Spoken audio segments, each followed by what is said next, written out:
नमस्कार मंडळी, नवीन एका इंटरेस्टिंग व्हिडिओमध्ये सर्वांचं मनापासून स्वागत आहे. मित्र, महाराष्ट्रातील संजय गांधी निराधार अनुदान योजनेच्या सर्व लाभार्थ्यांसाठी, त्यामध्ये दिव्यांग व्यक्ती असतील, विधवा महिला असतील, ज्येष्ठ नागरिक असतील, आजारी व्यक्ती असतील, या सर्व लाभार्थ्यांसाठी ही व्हिडिओ अतिशय महत्त्वाची आहे. मित्रांनो, एक लक्षात ठेवा, राज्य सरकारच्या माध्यमातून या सर्व लाभार्थ्यांना मासिक स्वरूपामध्ये 2,500 रुपये ते 1,500 रुपये दिले जातात आणि या पैशामध्ये तुम्ही तुमचं जीवन जगायचं आहे अशा पद्धतीचं समोर असताना सर्व काही गोष्टी करू शकतो. परंतु जर समजा आपण आजारी पडलो तर तो जो काही हॉस्पिटलचा जो खर्च असतो हा खर्च भागवणं खूप अवघड आहे. आणि दिव्यांग बांधव असतील किंवा ज्येष्ठ नागरिक असतील, आजारी व्यक्ती असतील, यांच्या माध्यमातून नेहमी मागणी असते की आम्हाला हेल्थ रिलेटेड, आरोग्य रिलेटेड काहीतरी वेगळं विमा कवच दिलं गेलं पाहिजे. कारण आमच्या घरातील लोक आम्हाला फक्त हॉस्पिटलपर्यंत घेऊन जाऊ शकतात, परंतु आमचा खर्च करणं खूप अवघड आहे, लक्षात ठेवा.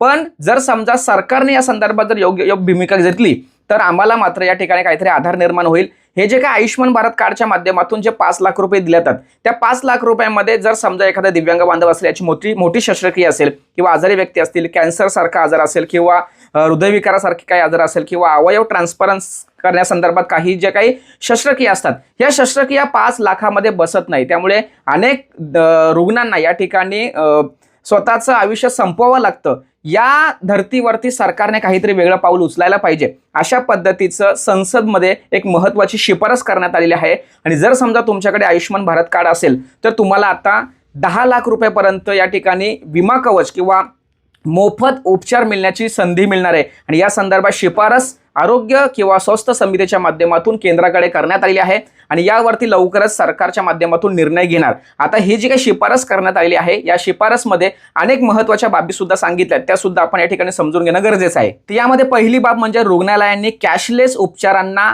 मंजुरी देण्यासाठी 6 तासाची डेडलाईन सुद्धा पाळली गेली पाहिजे. त्याचबरोबर विनाकारण विलंब करणाऱ्या रुग्णालयांवरती दंडात्मक कारवाई करण्यात यावी, अशा पद्धतीची शिफारस सुद्धा करण्यात आलेली आहे. त्याचबरोबर ही प्रक्रिया अधिक पारदर्शक करण्यासाठी AI आधारित ट्रॅकिंग प्रणालीचा सुद्धा वापर करावा, अशा पद्धतीची शिफारस करण्यात आलेली आहे. त्याचबरोबर दुर्गम भागामध्ये 100% कार्ड नोंदणी कशाने होईल या संदर्भात विशेष मोहीम राबवावी, या सुद्धा सूचना करण्यात आलेल्या आहेत. अशा पद्धतीच्या या शिफारस केंद्र सरकारच्या समोर ठेवल्या गेलेल्या आहेत आणि लवकरच यावरती सकारात्मक निर्णय घेऊन केंद्र सरकार यावरती निर्णय घेणार.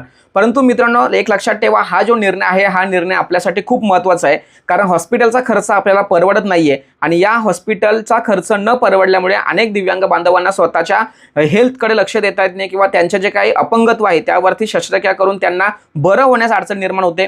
त्याचबरोबर ज्येष्ठ नागरिक आहेत किंवा जे काही विधवा महिला आहेत त्यांच्या मुलांचं संगोपन, त्यांचं आजारपण, या सगळ्या अडचणी असल्या कारणाने हे जे 10 लाख रुपये या ठिकाणी केंद्र सरकार मंजूर करणार आहे, त्याबद्दल तुम्हाला काय वाटतं प्रत्येकाने कमेंट्स करायची आहे. कारण केंद्र सरकारने हा जर निर्णय घेतला तर आपल्याला काय फायदा होऊ शकतो. 5 लाखावरून 10 लाखापर्यंत जर केंद्राने ही जे काही चेंजेस जर केले तर आपल्याला त्याचा काय फायदा होतो. सरकारच्या या भूमिकेबद्दल तुम्हाला काय वाटतंय किंवा सरकारने कोणती भूमिका घेतली पाहिजे याविषयी मित्रांनो तुम्हाला काय वाटतंय प्रत्येकाने कमेंट्स करायची आहे. हा महत्त्वाचा निर्णय लवकरच लागू करावी, अशा पद्धतीची या ठिकाणी मागणी किंवा विनंती सरकार समोर ठेवतो आणि ही व्हिडिओ संपवतो.